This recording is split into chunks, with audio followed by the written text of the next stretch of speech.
नमस्कार. स्वागत आहे तुमचं आपल्या यूट्यूब चॅनल सोनाली रेसिपीजमध्ये. तर आजची खास रेसिपी आज आपण बनवणार आहे crispy tasty caramel popcorn. Party असो किंवा पिकनिक, थिएटरमध्ये मिळणारे महागातले कॅरेमेल पॉपकॉर्न बनवा घरच्या घरी. खूपच सोपी आणि टेस्टी रेसिपी आहे. पहिल्याच प्रयत्नात एकदम परफेक्ट तयार होणारी. चला तर मग या रेसिपीसाठी लागणारे संपूर्ण साहित्य व कृती पाहून घेऊ. कॅरेमेल पॉपकॉर्न तयार करण्यासाठी एका कढईमध्ये 2 मोठे चमचे तेल घेतलं आहे. तेल गरम झालं की त्यामध्ये 1 वाटी मक्याचे दाणे टाकायचे आहे. हे पॉपकॉर्नचे दाणे आहेत. त्यावर झाकण ठेवून साधारणतः 2 ते 3 मिनिटासाठी गॅसचा फ्लेम मध्यम आचेवर ठेवायचा.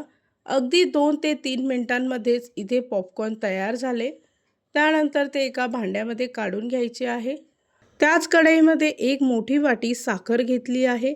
साखर वितळली की त्यामध्ये अर्धा कप पाणी टाकायचं आणि मिश्रण चांगलं मिक्स करून घ्यायचं आहे. त्यानंतर 2 मोठे चमचे बटर घ्यायचं आहे.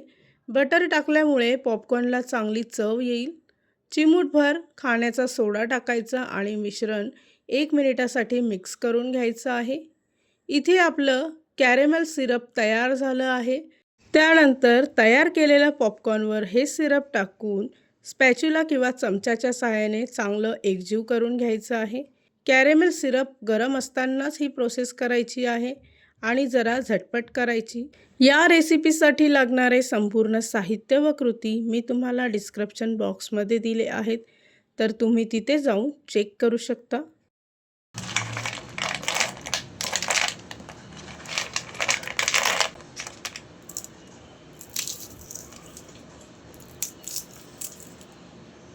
या आवाजावरनं तुम्ही नक्कीच ओळखलं असेल की रेसिपी किती क्रिस्पी तयार झाली आहे. खूपच कमी वेळ आणि कमी साहित्यामध्ये तयार केली आहे थिएटरमध्ये मिळणारे महागातले कॅरेमेल पॉपकॉर्न. ही रेसिपी तर तुम्ही नक्की ट्राय करून बघा, तुम्हाला खूपच आवडेल. आणि जर का तुम्हाला हा आजचा व्हिडिओ आवडला असेल तर प्लीज लाईक, शेअर आणि कमेंट करा. चॅनलवर नवीन असाल तर सबस्क्राईब करा. सबस्क्राईब केल्यामुळे काय होईल, ज्या वेळेस मी रेसिपीचा नवीन व्हिडिओ अपलोड करेल तर त्याचं नोटिफिकेशन तुमच्या मोबाईलवर येईल. आणि पुन्हा भेटूया आपण अशीच एक रेसिपी घेऊन.